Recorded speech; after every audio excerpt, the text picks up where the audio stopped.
Coming up on Tech News Today, the EU pretty much hates Facebook. Microsoft says, screw you vendors, we're making our own tablet. And NATO goes to war with Anonymous. All that and more coming up. Netcasts you love. From people you trust. This is TWiT. Bandwidth for Tech News Today is provided by Cachefly at CACHEFLY.com.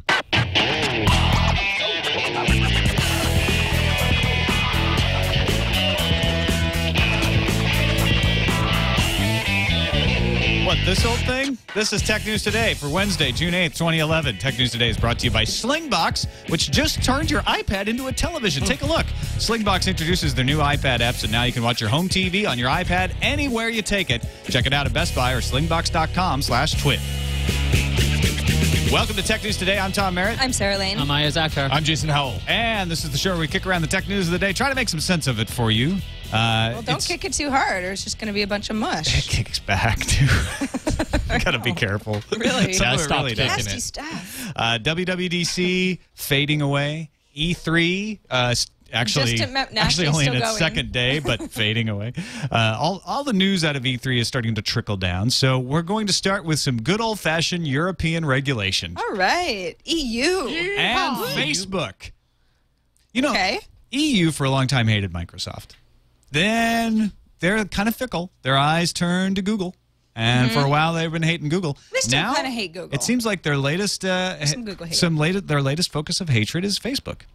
So what did Facebook do this time? EU regulators are concerned about Facebook's facial recognition feature that we mentioned yesterday in our News Fuse section. The Article 29 Data Protection Working Party is the part of the European Union which advises national data protection agencies and suggests that the Facebook feature, quote, can bear a lot of risks for users. Okay. Yeah, that's dangerous right there. Right? It can bear them. Oh, good. So those risks can be borne by the Facebook recognition feature, and we won't have to... No, that's not what they mean. They mean it's risky. Do we think this is risky? Well, here... Okay. So let me just make sure I understand how this works correctly. Right. You and I take a picture together at the screening later on tonight. Sure. Tomorrow, I upload the picture, and I tag my face as me, and your face as you, because we're friends, so I can tag you. Totally. If you didn't like the picture, you could go in, you'd see in your notifications that I tagged you, and you can untag it. Ooh, I don't, that's not actually me. It's unflattering, or it's not me. And then once you untag yourself, I can't go ahead and retag you, and nobody else can either. That's the way tagging works right now. That's the way tagging works. How is this different besides adding a computer element saying, is that Tom Merritt? It looks like Tom Merritt. That's the difference. Facial recognition now looks at the photo before you ever do anything and says, looks to us like Sarah Lane and Tom Merritt are in this picture. Do you want to add those tags? And it's asking me and then it's up to you to say, oh yeah, put those people in there. I don't know. Maybe I'm missing something, but I don't understand what this does besides helping me be maybe less lazy about tagging my friends in pictures that I've uploaded of them. Well, this is from the privacy watchdogs. I mean, they're like, okay, you got to make sure that when Facebook does anything, your privacy is not compromised. But I mean, I guess the real question is, did Facebook's old policies run afoul of this law or this ruling before? That's the thing. And if it hasn't, there's really no real reason to panic about this, other than the fact that people were opted in.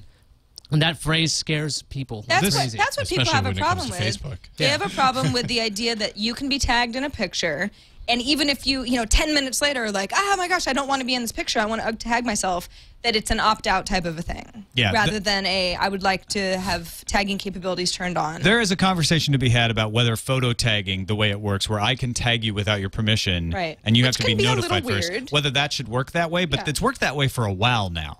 So this is an example of fear, uncertainty, and doubt at work. We've forgotten that Facebook tagging worked that way, so apparently it's not that big of a problem.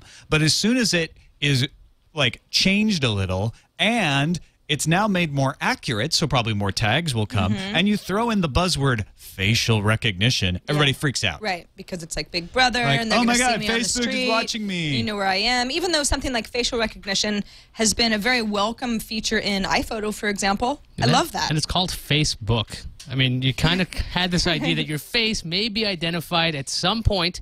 Has Eric Schmidt been talking to the EU lately? Because he is very afraid of facial recognition. He's like, you know what, guys? I know you're after me, but you should really look at what they're doing. Facial recognition. Facial recognition. Run! That company. Yeah. And they didn't even tell you. I think this is absolutely silly. I usually am very I try to be, you know, very even-handed about regulation and look at the other side of it. The only other side of it here is, should Facebook be allowing you to tag people in a photo without their permission? And even that, I think, is questionable. I mean, it's a photo. You're in it. Right. I mean, if you didn't want to be in the photo, get out of the photo. I think if you're a really vain person, yeah, it might be kind of nice to have a little queue of pictures that you could say, yes, please go ahead and tag me, or no, before it actually goes public, especially if you have a lot of friends. But granted, you might not have known the photo was being taken while you're puking or acting stupid or something. Hey, there's a lot of blackout moments you might have that you don't want to be opted into. I mean, but that's the privacy issue. It's not the facial recognition software. No, I don't think so either. Microsoft, for sure, is coming out with more details on its SkyDrive integration with Windows Phone Mango. You can imagine somebody said, iPhone, iCloud, we've got that. And so they have decided to come out with some more details later in the week. Windows Phone Mango's SkyDrive integration will include the options to share your stored photos via text message, email, or IM, and to upload your videos to the cloud with the touch of a button. You can browse, share, and edit uploaded Microsoft Office documents directly from your handhelds. That's a nice thing. And your storage limit will remain about 25 gigabytes. So nothing earth-shattering there, but obviously they're wanting to respond. Did that Microsoft's, one of their Windows Phone guys decided to tweet out, oh, we're flattered by iOS copying our features. I mean, the fact is Microsoft did have some of this cloud stuff and sync stuff that's been around for a while that Apple just integrated. So it's kind of funny to see things like, if you looked at the Lion announcement, they announced you can merge folders now, which you could not do before. You know, there were a few articles that came out about Microsoft reminding folks that SkyDrive had been around for a while, saying, oh, this is just Microsoft saying, me too, me too. There's such, you know, it's... Except SkyDrive has been around for a long time. First, right. It's such sort of like the loser thing to say, we did this first. But it's like, I don't really feel that way. I feel like the way that cloud services work is, for many people, a new concept that they're just trying to get their heads around. How does this work? And, oh, this is convenient, and I can do this. It's a good time for Microsoft to remind folks, we have these capabilities too, and here's how they work. And you don't have to wait till fall to use some of them. Yeah. Although with Windows Phone Mango, obviously, you're going to have to wait until that comes out, which is in the fall. I mean, you're helping change people's habits, so Microsoft is not... You know, it's not like this is some pathetic thing that they're doing. No, not at all. DigitTimes is citing upstream suppliers, which they do with mixed results sometimes, saying that Microsoft is looking into putting together their own branded Windows 8 slate. The rumor says it would be powered by Texas Instruments silicon and put together by Taiwan-based ODMs. Deadline for this device is said to be by the end of 2012. John Pashofsky over at All Things D says, I don't think it's likely Microsoft tries to sell its own tablet. He thinks it's going to be a reference design. I think that's the likeliest, but what do you think? I mean, would it be a good idea for Microsoft to come out with their own tablet? Well, considering Microsoft wanted, at least the reports where they're going to do that buddy system where the processor companies had to work with the hardware companies, it would make sense that if Microsoft had their own integrated solution, like an Xbox kind of thing, they would know exactly what's in the hardware. They could make the software work with it really, really well, versus what has happened in the past, where, do you have driver support for this? I don't know. Does it work? I don't know. And all these updates and updates. So maybe... But then would they not allow anyone else to come out with a tablet? I mean, that doesn't seem likely at all. Well, I mean... I doubt that, but I mean, if Google can have their own branded phone with the Google Nexus S, why couldn't Microsoft have its own tablet and still have partners out there? Well, especially since the recent news we talked about where Microsoft would like to tighten its controls a little bit, work with vendors, for example, that abide under Microsoft's rules to get better driver support. It sounds like this is something that they would want to do, because then they have complete control over. That's what makes me think it's a reference design, where they're going to say, okay, we have these tight controls and guidelines for all of you guys, and we're going to make a tablet that we're not going to sell, but we're going to make a tablet to give to you to develop off of and to use as an example. Now, you make a good point. Google sells their reference design. That's what the Nexus S has been. That's what the Nexus was. It's their reference design phone that they then also sell through a third party. So I guess it's possible that Microsoft would do that. But this is them ordering it to be made, rather than Google, where they design it and then they say, okay, but Samsung, you get to still call it a Samsung Nexus S. This implies that it would be called a Microsoft tablet, but again, now we're totally reading tea leaves. Yeah, the real thing is, I mean, it's not going to be like an Xbox thing. The way Microsoft has been saying, hey, look, we have this new OS. This is the way Windows 8 is going to be. These are our hardware partners. These are our chip makers. It seems unlikely they would be saying, okay, we're shutting out everybody else. But to be a Me Too kind of thing, I don't really think they'd have that either. Just because Google could do something doesn't mean Microsoft's going to. But a reference design makes a lot of sense. I mean, graphics cards companies do that all the time. NVIDIA's like, here, look, this is what we have. Just make all you want. So why wouldn't Microsoft do it? Steve Jobs gave another keynote on Monday after the WWDC. He went to the Cupertino City Council to propose a new Apple campus. Reports just coming out today, and there's video online where you can watch it. He actually spends a lot more time in front of the Cupertino City Council than he spent on stage at the Worldwide Developers Conference. He's showing off... Had him playing out of his hand, too. A new Apple campus that would house 13,000 employees on the site of the original home of HP's Computer Systems Division. That circular thing you're seeing right now, if you're watching the video, would be the campus. He calls it a spaceship-like human scale. I think it building. looks like a giant Tron disk, which is an awesome thing. Right now, I guess on the HP campus, it's mostly like parking lot. Yeah, it's a bunch of buildings asphalt. and asphalt. So I think it's 20% landscaping, 80% asphalt or buildings. He's going to flip that. He's going to make it 80% landscaping. He's going to hire a senior arborist from Stanford University to restore an apricot orchard and provide all the other landscaping. And instead, the idea is instead of having a scattering of buildings, they would consolidate it into this one circular building. They would keep their campus at One Infinite Loop. This would be an addition that they wouldn't have to rent buildings anymore outside of One Infinite Loop. Because right now, One Infinite Loop houses only a small portion Something of like all of the employees that they actually... 2,600? Yeah. And this is supposed to hold 12,000 to 13,000 people. And it has this really nice, looks like a court in the middle. So if you want to go out and play, I guess, when you're taking a break, you could. I mean, it looks like an interesting idea. And Steve Jobs was talking about how with their retail experience, they know how to use glass and how to make glass because they have to have curved glass all over this thing. So, I mean, we've seen their structures before, and the claim was that they're asking, well, how will this help Cupertino? Because this was at a city council meeting. It's like, well, people are going to show up to see it. That's one of the first things. Also, and we're there to pay taxes. They've also, well, Steve, anyway, at least alluded to the idea of maybe not doing a WWDC up at Moscone. Maybe they'd have an auditorium big enough so that they could stay in Cupertino and have announcements there. Yeah, that's interesting, because in the WWDC, he did say, we don't have a complex large enough to house more than the 5,600 people that showed up. We don't know where we would have it. So maybe he was setting himself up later on, say, oh, by the way, we might have a location for you. What becomes the One Infinite Loop headquarters? Because that's like the epitome of what a One Infinite Loop is. That's Skunkworks, right? One Infinite Loop becomes Skunkworks. What do they? Right. What do they call this? You know. I mean, it looks like a One Infinite Loop to me. Well, it's not infinite, right? So well, it's you can just keep walking in circles. Strip. If they infinitely. could change the I think you guys are missing the point. This is the spaceship that Steve is building to leave the planet. Oh, it's like the Ark. Yeah. So he's going to house like animals and things. It's not going to be on the ground for very long. When it is time for him to ascend to the plane above human, leave the apricot orchards behind. Right. For all of us to eat. You'd think it'd be an apple orchard, but it was historically an apricot orchard, That's right. So they're trying to restore it. All right, let's take a quick break, and thanks Slingbox for helping to bring us tech news today. If you haven't tried Slingbox yet, go check it out. You can go to a Best Buy, you can go online, slingbox.com/twit, and what it does is all of these arguments you hear us talking about, like, well, what can you store in the cloud, and what's legal for you to download and stream? Slingbox kind of gets rid of that for your TV. What they do is you buy one box. Once you've bought the box, you don't pay anything else, and you can get all of your television legally streamed to any device you have, anywhere you have an internet connection. You can get it on your laptop, you can get it on your phone, you can get it on your tablet. Slingbox is freeing you from the tyranny of the set-top box.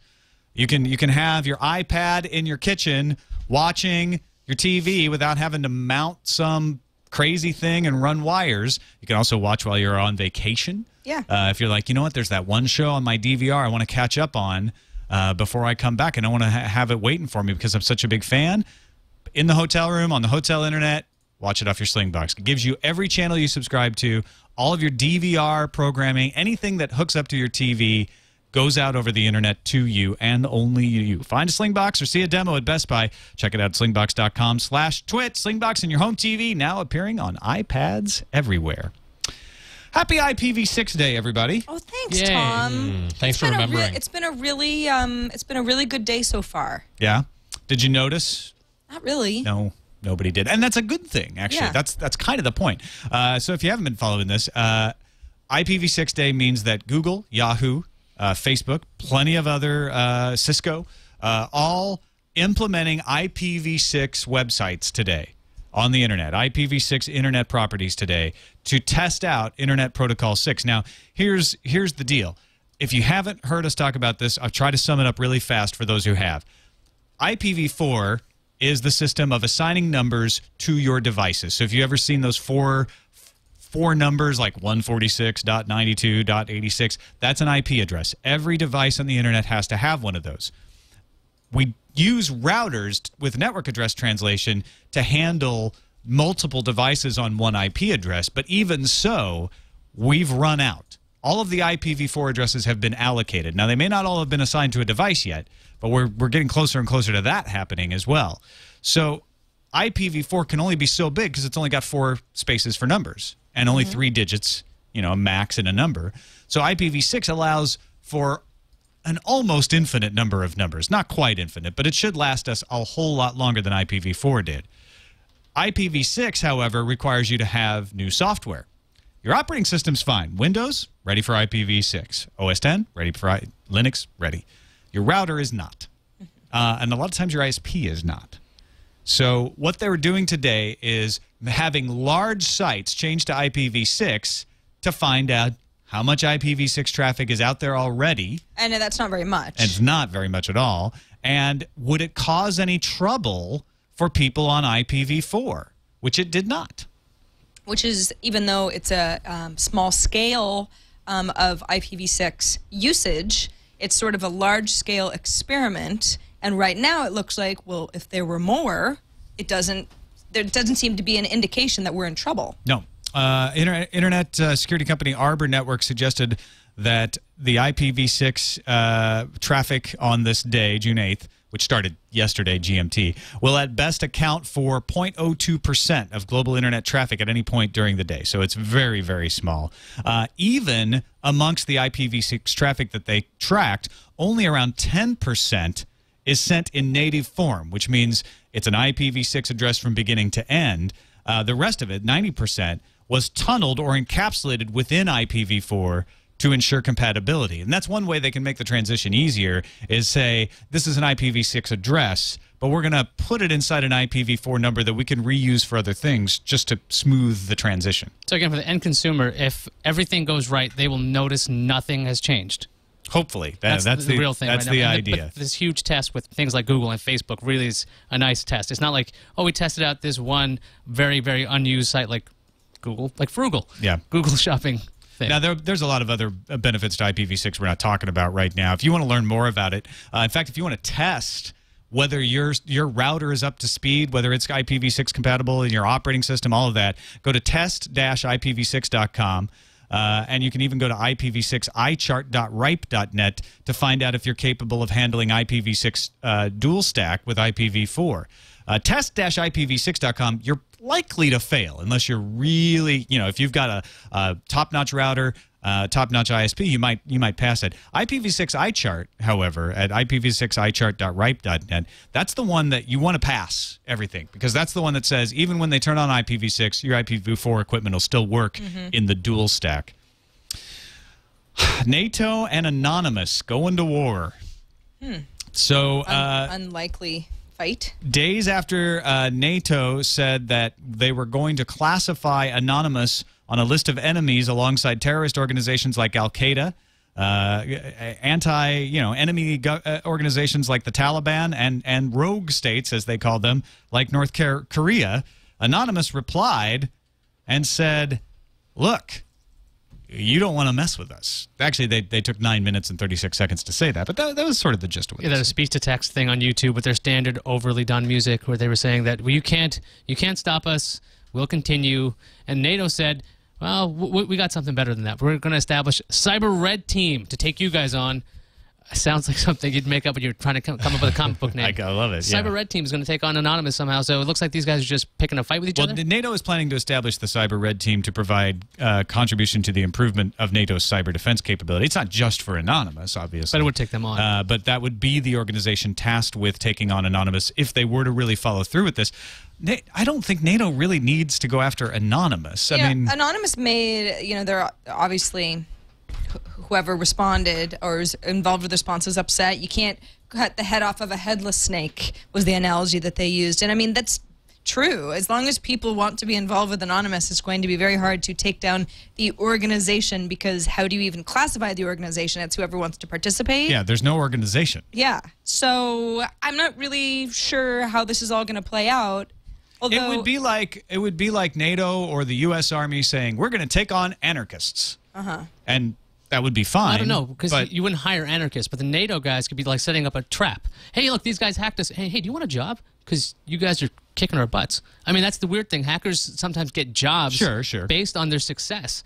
So whether you join Anonymous or join Cyber Red Team. Yeah, it seems like they would have the most success getting a hold of someone in particular and either putting them behind bars or having them come work for them, and then all of a sudden that individual is not working under the Anonymous moniker. They did say they were going to. NATO said we'll infiltrate and persecute people in Anonymous. So it shouldn't be hard to infiltrate if they know what they're doing. That's if they know what they're doing. A lot of people have said they could infiltrate Anonymous and haven't been successful at it. So it's easier said than done. I like what EasyOS10 says in the chat room. He says, I think there are more dangerous targets than Anonymous. And I think he's absolutely right. I don't think Anonymous, for all the press they get, for all the high-profile operations they conduct, I don't think they are dangerous the way so many groups that aren't named, that aren't known, that are operating under the radar are dangerous. Well, also to be lumped in with Al-Qaeda and the Taliban. Yeah, exactly. It's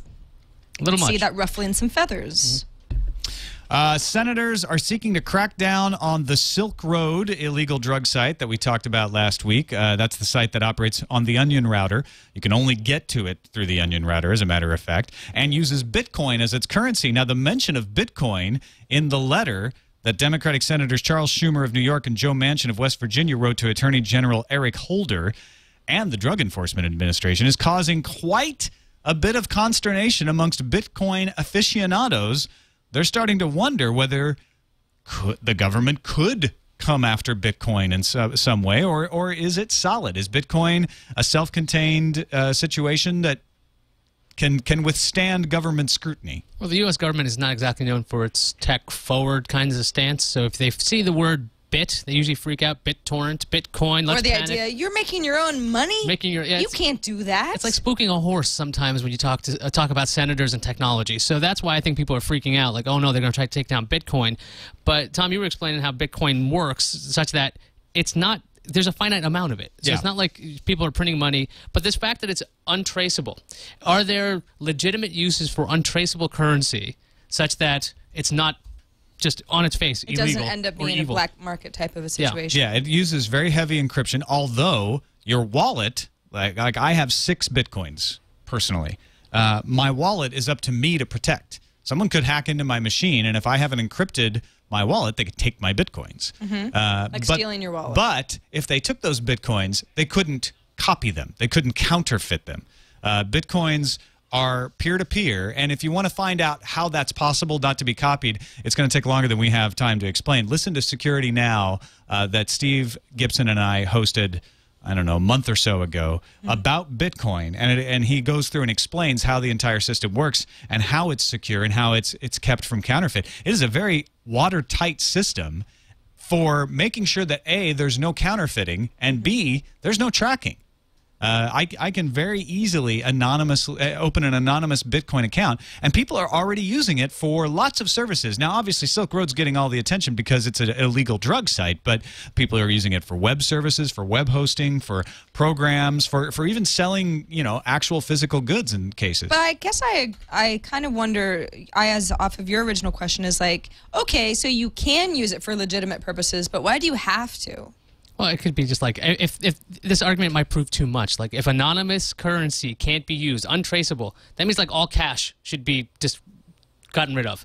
So I don't think, hopefully they won't try to use that argument. Like, well, this is anonymous, so people can do whatever they want. It's like, no. That word has become very confusing. Untraceable. This is untraceable. Right. Hacker currency. Untraceable currency can't be outlawed. Bitcoin exchanges allow you to take real money and turn it into Bitcoins. And the reason you would do that is because it's cool, right? You're using this totally independent currency. What's the conversion rate from US dollars to Bitcoins? I'm not going to get taxed if I'm using Bitcoins. You know what? There is a site, and I can't remember it off the top of my head, that gives you the exchange rate. Right, because there is one. Yeah, when we did Security Now, it was about par. It was about $1 per Bitcoin. Okay. It looks like $30 a Bitcoin, according to Euchre in the chat room. Okay. Right now. So Bitcoins are valuable these days, much more valuable than they were when I got mine. MTGOX is the exchange where is one of the exchanges. There's a few of them, but that's one of the more popular ones where you can go. So if you want to check this out, but it's got the attention of the government now, which has got the folks who used Bitcoin who were like, hey, we've got an entire currency under the radar nobody's paying attention to. Now somebody paid attention. Somebody used the word in an official government letter. It's got people freaked out.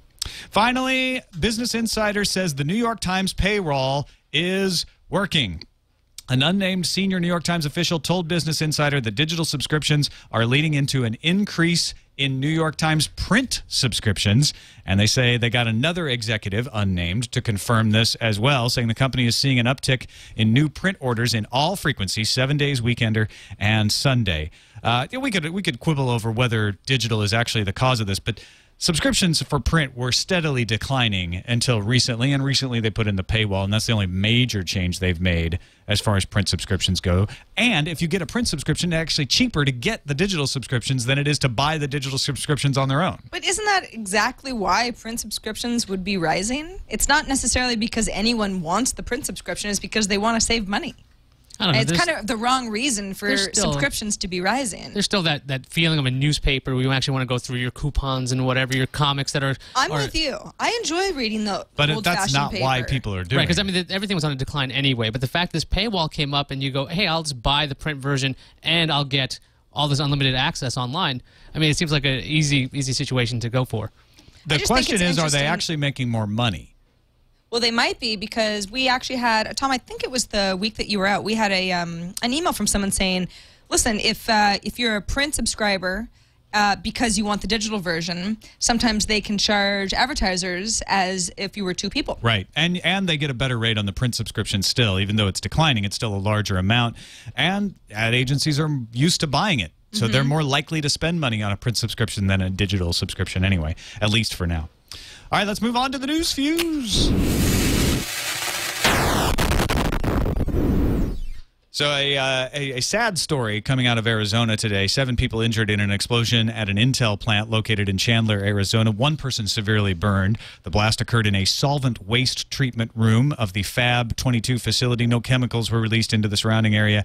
Intel is conducting an investigation, but we hope first of all they find out the cause and prevent it from happening again, and that everyone survives and gets better soon. Absolutely.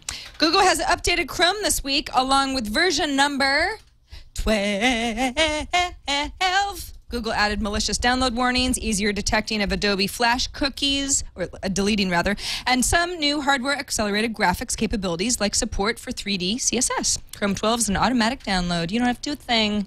People may not be buying Nokia phones like they used to, but there are rumors that another company is buying Nokia. There are whispers that Samsung is now interested in purchasing the Finnish corporation. When reached for comment, a Samsung representative said, "It seems like a market rumor, and we don't comment on rumors." It's like they have the same script. They always say. Every company says that. We don't comment on rumors, don't comment on rumors. Somebody should. Last week, Sony was hit by hackers for what seems like... It's not even the umpteenth time. I've heard so many people say umpteen times. Anyway, Sony Pictures finally admitted by releasing a statement saying that 37,500 customer records have been exposed, and said it contacted those affected about the breach this morning. Lulzsec claimed responsibility for that very hack last week. After getting some pressure from Washington, D.C., Apple revised its App Store review guidelines and now explicitly bans apps that contain DUI checkpoints that are not published by law enforcement agencies or encourage and enable drunk driving. So if you wanted to make your fortune on drunk driving apps, you may want to do a little strategy pivot. So almost all DUI checkpoints are published. Do not pivot while drunk, though, because you will fall and you will hurt yourself. So all this means is if you see a checkpoint that hasn't been published, you can't talk about it on Part of it is enabling drunk driving, which is quite impressive if your app can enable drunk driving. From the It's About Time file, Twitter's website will soon be able to shorten links automatically using its t.co URL shortener. Links will eat up 19 characters of your allotted 140. Automatic link shortening is live for a small percentage of Twitter users right now, but the service will roll out for everyone soon. Who is the world's largest semiconductor buyer? Me. No, Sarah, you don't even buy more than like a couple semiconductors. Okay, well, it was just kind a of low. good guess. Kind of low in the list. Maybe you would have said Dell or Sony. Oh, I guess they would have bought more. Yeah, you'd be wrong if you said those. It's Apple. The company spent $17.5 billion on semiconductors in 2010 and is projected to spend $22.4 billion this year, according to IHS iSupply. HP, Samsung, Dell, and Nokia round out the top 5. I have some money, guys. I want to buy some semiconductors. I got loan you $20 billion.